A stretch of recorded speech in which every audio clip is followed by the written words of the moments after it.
Bonsoir, c'est encore Monsieur Gilles Wilfried Rentis Soulegba. Je suis informaticien, infographe et promoteur de Graphic Solutions Informatiques et de Graphic Media Center. Alors, dans ma vidéo précédente, je vous ai présenté de façon brève Dolibar, logiciel de gestion. Dans cette vidéo, je m'en vais vous présenter la configuration, en fait, comment configurer votre société, votre organisation, comment activer ou désactiver les modules dont vous aurez besoin dans Dolibar pour travailler. Alors, sans plus tarder, je vais rapidement ouvrir Dolibar. Je viens là.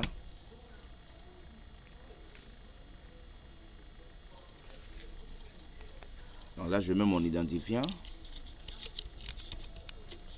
Je viens en bas, je mets le mot de passe. Et je me connecte.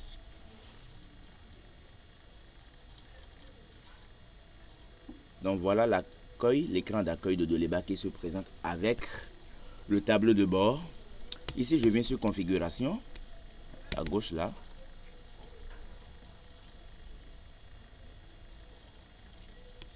Et tout en bas, je vais sur le sous-menu Société et Organisation.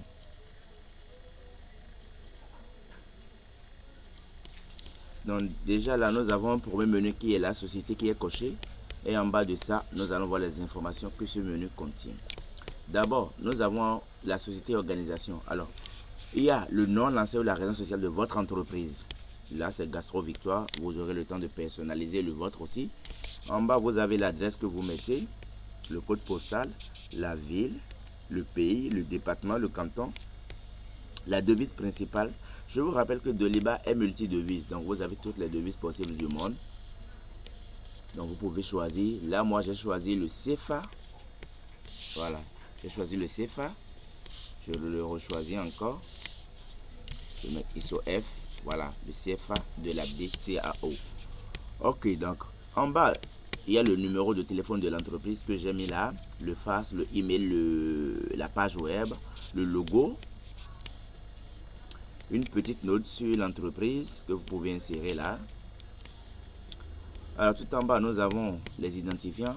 Là, nous avons le nom du gestionnaire, le PDG de l'entreprise, le directeur, le président ou le promoteur. Là, nous avons Madame Victoire Ayakosala.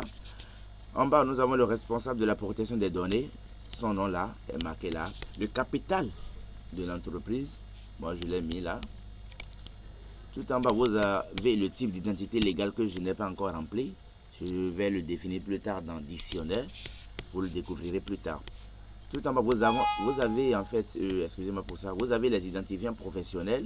Il y en a 6 au total que vous pouvez mettre. Chaque facture sera personnalisée avec un identifiant si vous voulez bien.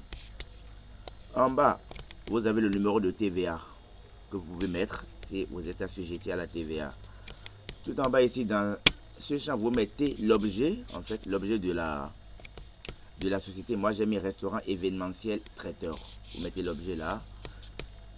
L'exercice fiscal, vous mettez le mois de début d'exercice chez vous. Ça peut être janvier, février, mars, le mois que vous commencez votre exercice fiscal, vous le mettez là. Alors, la gestion de la TVA. Si votre entreprise est assujettie à la TVA, vous cochez ici, assujetti à la TVA.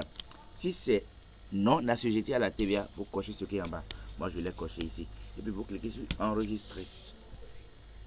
Donc voilà comment est-ce qu'il faut configurer votre entreprise, votre organisation, les informations concernant votre entreprise, votre société, c'est ça. Tout à côté de ce menu société, vous avez les heures d'ouverture de votre entreprise que vous pouvez aussi définir. Voilà. Moi ici, j'ai fait du lundi au dimanche de 7h à 23h. Voilà. Alors, à côté de cela, vous avez les informations concernant le comptable. Là, je clique. Voilà. Le comptable aura le temps de remplir les informations lui concernant sa région sociale, son adresse, sa ville, son pays, son numéro de téléphone, son mail, son adresse web, ainsi de suite. Voilà, et puis il clique sur enregistrer. Donc voilà un peu comment configurer rapidement votre société organisation dans Dolibar. Nous passons ensuite à l'activation, à la configuration des modules et des applications. Je vous rappelle que Dolibar est une application modulaire. Ça veut dire que vous n'activez que les modules dont vous aurez besoin pour travailler. Vous aurez le temps de le découvrir tout à l'heure.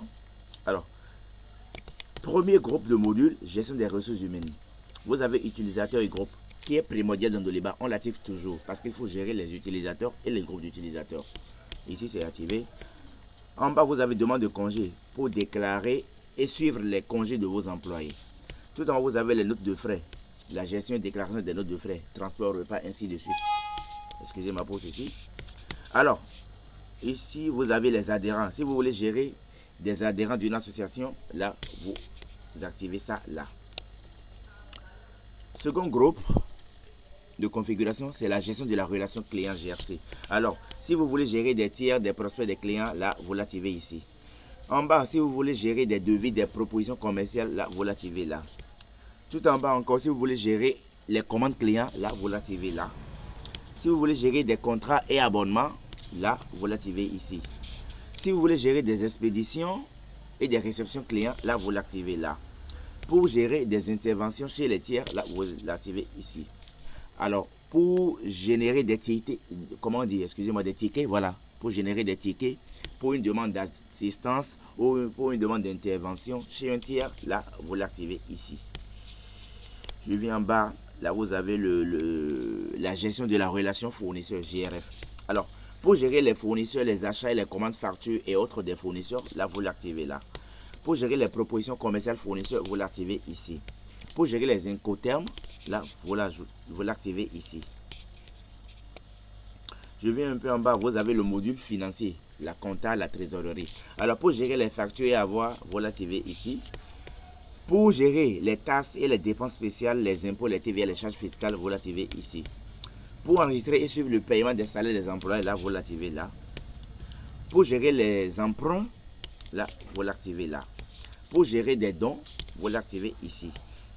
Pour gérer des comptes financiers de type compte bancaire, compte liquide et autres, là, vous l'activez ici. Banque et caisse. Pour gérer des paiements par prélèvement, là, vous l'activez dans prélèvement ici. Pour gérer les marges, là, vous l'activez ici. Alors, pour gérer la comptabilité, vous l'activez ici. Doliba a deux types de comptabilité. Une comptabilité simplifiée qui est juste en fait une activation des rapports simplistes de la comptabilité, chiffre d'affaires, rapport de vente, ainsi de suite. Et puis une comptabilité plus élargie qu'on appelle double partie qui est là. Ça, c'est plus détaillé pour les comptables. Le comptable, là, le temps en fait d'insérer son plan comptable de travail automatiquement avec sa comptabilité. Donc là, pour activer, vous pouvez activer la comptabilité simplifiée, soit la comptabilité double partie dans Doliba. Vous avez le choix à faire entre les deux. En bas, vous avez la gestion des produits et services. Alors, pour gérer des produits, là, vous l'activez ici. Pour gérer des services, vous l'activez ici. Pour gérer le stock, vous l'activez ici. Pour gérer les numéros de lot, ainsi de suite, les dates d'opération, vous l'activez là. Les variantes de produits tels que les couleurs, les tailles, etc., vous l'activez là. Les nomenclatures produits, vous l'activez ici. Je descends.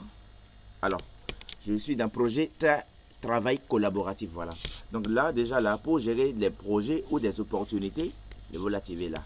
Pour gérer les événements et les agendas de vos utilisateurs, là, vous l'activez ici. Pour gérer des ressources, imprimantes, voitures, salles et autres, là, vous l'activez là. Je viens ici, je vais parcourir quelques-uns là. Alors, pour gérer les libellés catégories pour les produits, les services, les clients, vous l'activez ici. Alors, pour gérer les multi-devises, vous l'activez ici. Pour, par exemple, gérer les codes barres, pour vendre avec des codes barres, là, vous l'activez là. Pour faire des imports de données, vous l'activez ici. Pour faire des exports de données, vous l'activez là. Je viens un peu en bas. Là, c'est site web et autres applications frontales. Alors, pour faire des sondages, voilà, ou votes, vous l'activez ici. Pour créer des sites web publics avec un éditeur, vous l'activez ici. Alors, pour un point de vente, vous l'activez ici. Doliba a deux types de points de vente. Un point de vente simple et puis un point de vente écran tactile. Donc, vous avez le choix à faire entre les deux. Je viens un peu en bas, vous avez encore d'autres fonctions ici. Vous allez voir, par exemple, les notifications, les emailing, les réseaux sociaux, les click to dial pour appeler directement vos clients à partir de Doliba, ainsi de suite. Je viens un peu en bas. Alors, vous avez les travaux planifiés, les archives, s'il faut archiver, il faut avoir des traces de journaux, ainsi de suite, vous avez ça là. Donc, voilà un peu les modules, comment activer et désactiver les modules selon vos besoins dans Doliba. Je vous remercie pour déjà cette vidéo que je viens de vous présenter. Je vous incite, je vous implore, je vous demande de prendre Doliba pour gérer votre logiciel.